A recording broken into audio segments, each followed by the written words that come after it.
We'll start with an opening statement from Coach Brennan, and then we'll take questions. All right. Wow. Bear down. What a great night here. I think all of our fans that came up from Tucson and our fans and alums here in the greater Phoenix area got what they paid for. All week we talked with our team about like this game was going to turn on our physicality and our discipline, and I thought that showed up tonight in fantastic ways. Offensively, in the first half, we had some struggles, but our defense kept playing that complementary football. They kept getting stops. They kept forcing turnovers, and right before half, we were able to get 3 points, which I thought was really big. And then in the second half, I thought we played great team football. And that's the thing. That's the thing I feel about this group is that this is an awesome football team. It's really, really special, this Arizona team. And you know, the offense in the second half had a bunch of sustained long drives that kind of kept the ball out of ASU's hands. And our defense kept answering and just coming up with big plays and takeaways. And so just an absolute team win. I could not be more proud of us. And as you guys know, this game means more to everybody than any other game. It is more important to our players and our coaches. It's more important to our university, to our fans, our community. And so to come up here and get the win was just incredible. And I'm excited because now the Territorial Cup gets to come back to Tucson, Arizona, where I think all of us Wildcats feel like it belongs. So bear down. Thank you, Coach. We'll start with Michael and then Jason. A year ago, after this matchup, you described the season as absolute misery. Obviously, feeling a lot better today than you did then. How would you describe how you got from there to here? I wasn't lying a year ago.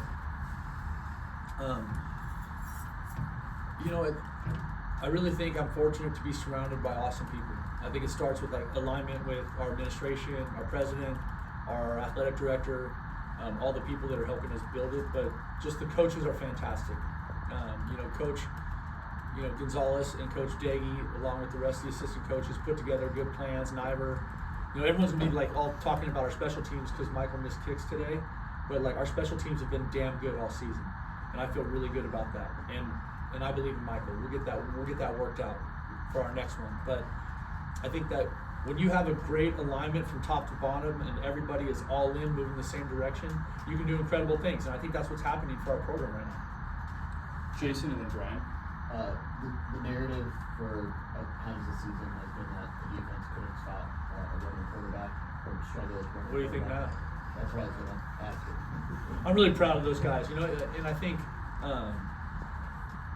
for them to show up the way they did, especially kind of the way the game was going, and we knew this game was going to be a bloodbath, man. It's you know, it's this game.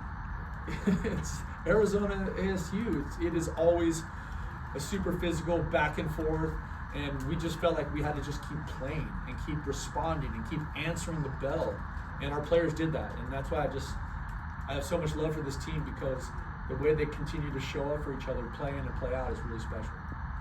Brian and then Justin. These last 4 games, you guys have been trailing at the half, and then get to the fourth quarter, and it's been a one-score game, and been able to either take the lead or just extend it. Why do you think this team has been so good in the second half of games of late? Because I think this team doesn't quit. I think this team knows it's a 4-quarter game. That's why you play 4 quarters. We've got a great crew with Cole and Carroll and our strength and conditioning staff, and our team is well conditioned and ready for it. And then this team practices their ass off every day.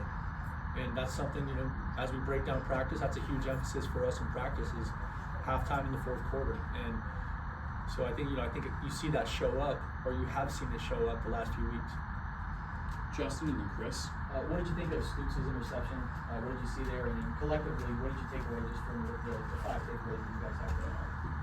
Well, going in the game, winning the turnover battle was job number 1. You know, so that was a huge part of it. And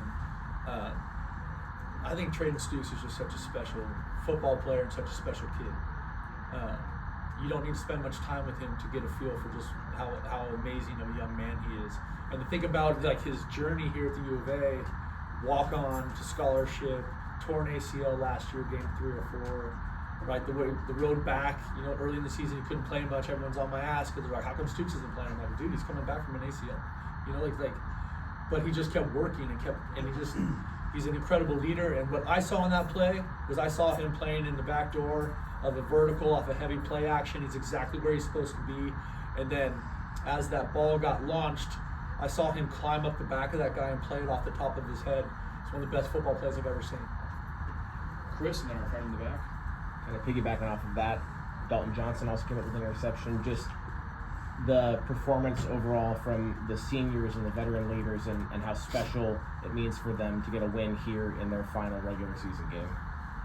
Well, I think it's obviously because of just the magnitude of the rivalry and what that means for them. But for those seniors to go out with a win up here is incredibly special. I also think it's special that Dalton and Genesis and Stooks chose to come back to play together. So to see them kind of make plays for each other and show up for each other that way is magic, man. That's what it's a special part about being part of a fun team, a great team.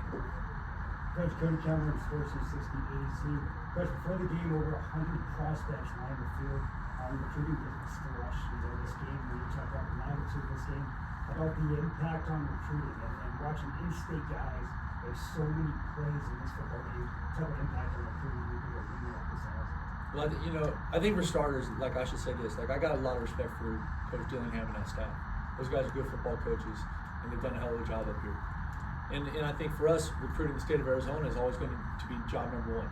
That's going to be the most important thing that we do. So I thought it was awesome that coming into this game, you got 2 Arizona teams that are in the top 25 playing each other. You know what I mean? I think that's awesome. And so they got to see a good game. Like I said at the beginning, the fans got what they paid for. Michael and then Jason. When you guys had 4th and 1, maybe 3 minutes or so to go in the game, the previous players had passed, and people thought, hey, they're just setting up a run play here. But it wasn't. It turned out to be that pass in the flat to Quincy Craig. Can you just kind of walk us through what Seth was? I thought Coach Diggy called a great game.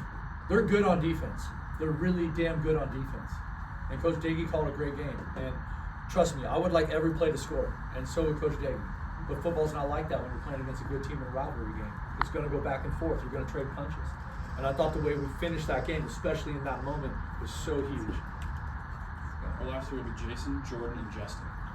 With the missed drives early on and missed early and all that, how do you kind of balance maybe frustration versus it's kind of just a matter of, you feel like it was a matter of time, and how did you make sure the team wasn't frustrated in those moments? I think this team's resilient.